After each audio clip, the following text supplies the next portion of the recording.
I'm gonna ask you. I don't know if you're gonna answer. I gotta answer, but do you have a favorite version of the JBP? Like, do you have it's went through different phases?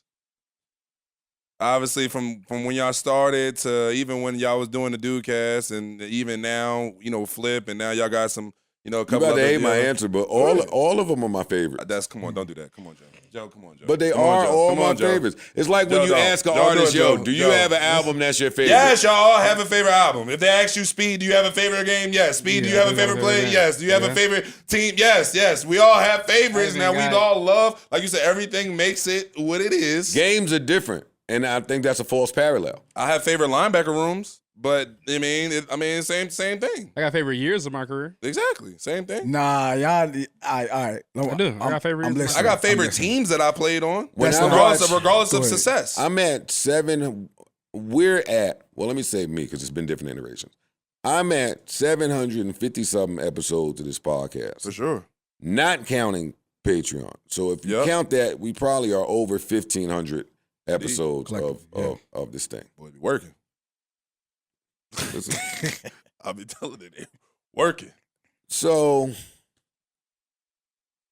when I watch the clips, and I've seen clips from each iteration, the very first day one, those are my favorite days because I see somebody that had no idea what the fuck he was doing, but he had a goal. Facts. He had a goal. He wouldn't give up. He was inquisitive. He willed his way to whatever the next step was. I like that. I see a nigga that was on Adderall, on pills. It's real. Talking, didn't really know how to listen yet, didn't know how to interview. Raw talent is what I see. For sure. So I like that because that'll never come back again. It's like my son is 6 right now, and all of the people with older kids, I got an older kid, but they be like, cherish this moment. Mama, cherish this moment. When they leave, you're going to miss it. I get that because 6 happens. When they're not 6, the voices change, the height has changed, the faces change. You're never going to get this again. That's what I mean about the raw talent in the early days. Then after that, I could see me trying to get some organization going. And I saw Rory trying to bring in some ads and Ian people trying to bring in the little cheap ads. I didn't respect ads. So me reading those ads are the funniest things to me in my podcast history. Is me reading ads that they brought me for talk therapy, where I totally fucked it up on air. I didn't respect the ad at all. Wait, talk therapy. I read that shit. Then call me for 75 cents. Fuck what they talking about. That's what I was doing with the ad. Like me, I fucked up all of the ads. I like that. Each iteration, I'm saying I could find something that is my favorite and don't really exist anymore. Today is my favorite because it's the biggest, it's the most successful, it's the most people, so that's more people that you get to staff, and like it's more opportunity today.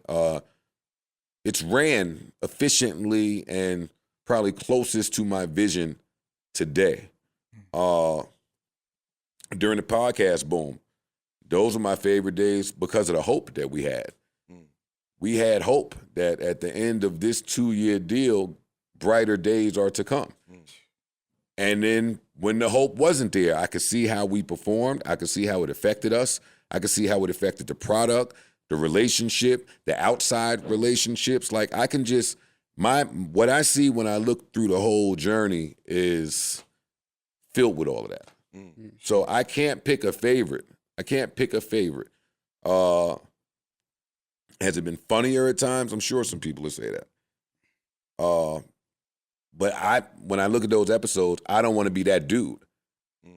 Whoever it was that I was when this was the funniest to some people that think that, I wasn't looking at my 40s saying, I want to continue down this route.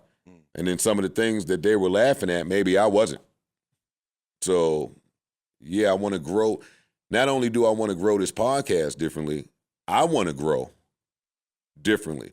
Like for podcasters, you're going to have to, when you go to bed at night, you'll realize this shit is only going to go as far as a podcaster will take it. At some point, it's fuck this podcast. What am I doing? Right. Me. Right. We could sit here and chit-chat, bunch of niggas done bought couches and mics.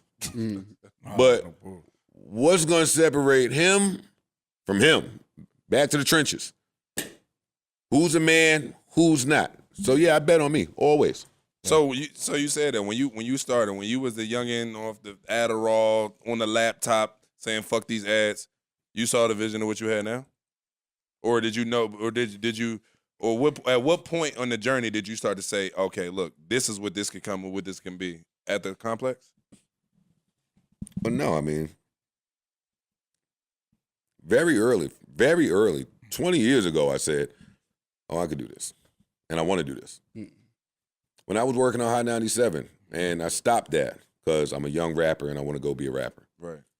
But that, I had so much fun saying, when I'm done rapping, I want to do this. I just didn't know what this would look like.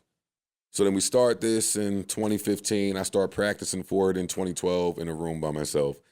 And then in 2015, you're doing it and you're having fun, but then it becomes, all right, where we getting money from?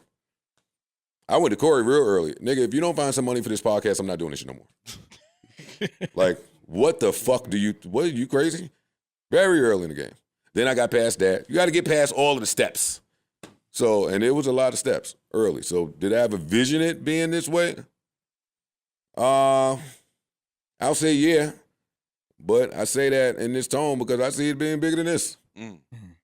Like, I probably see this being bigger than, that's the other thing about podcasting. You got to see it big. If you can't see it big, then you can't will it where it's supposed to be. You got to know what this could be. I was ice grilling Pat McAfee all yesterday. Little tie-dye, hoodie, sleeveless. Yeah, boy, what's up? I'm out here. He ain't look my way once. But still, it's not the point. We in here. What's up? Put me with any of these niggas in the world, and I'm going to be here. And me. You got to account for him. Yeah.